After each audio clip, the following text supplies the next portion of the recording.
Meron siya dito maliit na lalagyanan. May zipper din. Pwede nyo ilagay dito yung mga importanteng gamit nyo. Yung susi, mga card, ID nyo para mabilis nyo makita. Side pocket. Ito sa side pocket natin guys, meron pa pala siyang secret pocket oh. Kaya meron nyo. Pwede nyo itago. Ngayon ko lang ito nakita. Maluwag din. Meron din tayong lalagyanan dito sa baba. Pwede nyo dyan ilagay yung mga sapatos nyo, slippers. Ito yung hard case guys oh. Didikit mo lang siyang ganyan oh. Para mag-form. Tapos meron din siya mga paa dito. Hindi lalapat sa sahig yung mismong bag nyo.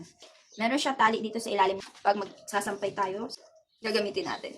Bumili ako ng sleeping bag. 59 degree Fahrenheit. And then 15 degrees Celsius. Maganda to pang camping. Mga ginawin dyan. Tsaka maganda to hindi naaalis sa katawan natin.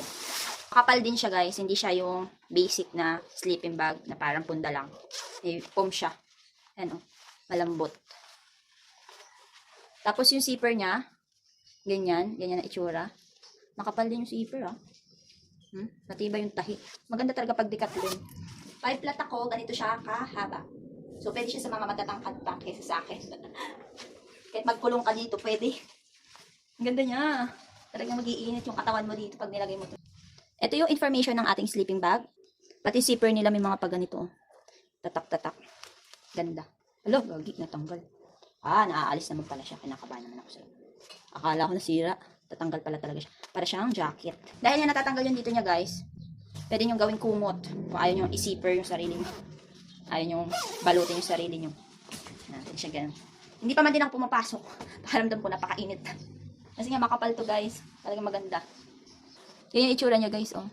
Malapitan. Ang ganda ng ano niya. Kulay. Tsaka yung design. Ganyan yung kulay ng loob natin. Yung partner ko lang ang merong bag. Pag umaalis kami siya lang nagbabag. Pipindutin mo lang siya ng ganyan. Ganito naman po yung zipper natin. Ayan. May mga papel-papel ulit siya dyan. May secret pocket tayo dito. Pwede yung susi, pera. Tapos dito cellphone. Maliit lang. Bali, dalawa yung binili ko para tig-isa kami. Hindi pala siya belt bag. Bill bag yan. Pantakip sa bibig. Diba? Meron pa siyang patatak dyan. Relatable din yung sombrero nila guys. Ayan o. Meron butas sa gilid. Tsaka magaan lang yung sombrero nila.